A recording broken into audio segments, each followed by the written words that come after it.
शेतकऱ्यांच्या खात्यांमध्ये पैसे पोचलेले आहेत।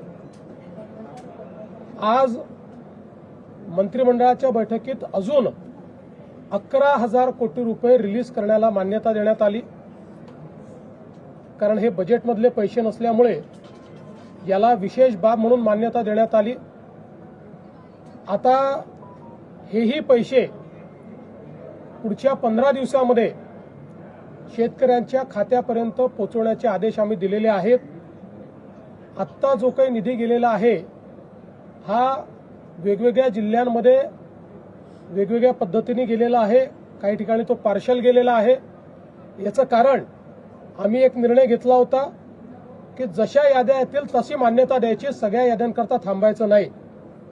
त्यामुळे कोणी हे कन्फ्युजन ठेवण्याचं कारण नाही की आम्हाला तर जे काही एनडीआरएफचे पैसे होते ते मिळाले पण 10,000 मिळाले नाहीत, आम्हाला 10,000 मिळाले पण 3 हेक्टरचे मिळाले नाहीत। ज्यांना 2 हेक्टरचे पैसे मिळाले आता त्यांच्या खात्यात 3ऱ्या हेक्टरचे पैसे आपण टाकतोय, जर ते 3 हेक्टरवाले असतील तर। त्यामुळे माझा अंदाज असा आहे की पुढच्या 15 ते 20 दिवसांमध्ये पूर्णपणे शेतकऱ्यांच्या खात्यामध्ये हे पैसे जातील। 90% आम्ही शेतकरी हे पुढच्या 15 ते 20 दिवसात कव्हर करायचा प्रयत्न करू। 10% तरी देखील लागतील, कारण काहींच्या अकाउंट्समध्ये प्रॉब्लेम आहेत, काहींच्या रेकॉर्ड्समध्ये प्रॉब्लेम आहेत, काही ठिकाणी मल्टिपल होल्डिंग आहे, तेही सॉल्व्ह करण्याचा प्रयत्न चाललेला आहे। आता याच्यामध्ये निधीची कुठलीही कमतरता उरलेली नाही।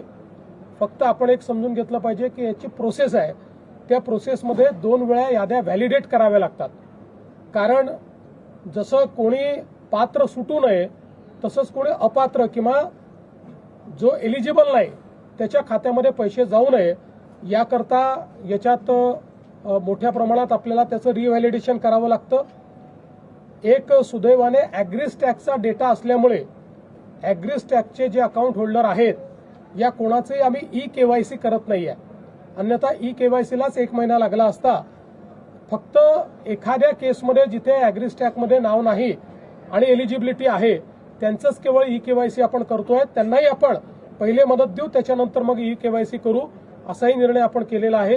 त्यामुळे पुन्हा एकदा सांगतो की जवळपास आपण त्या ठिकाणी जी थेट मदत आहे त्यापैकी 8,000 कोटी रिलीज केली आहे।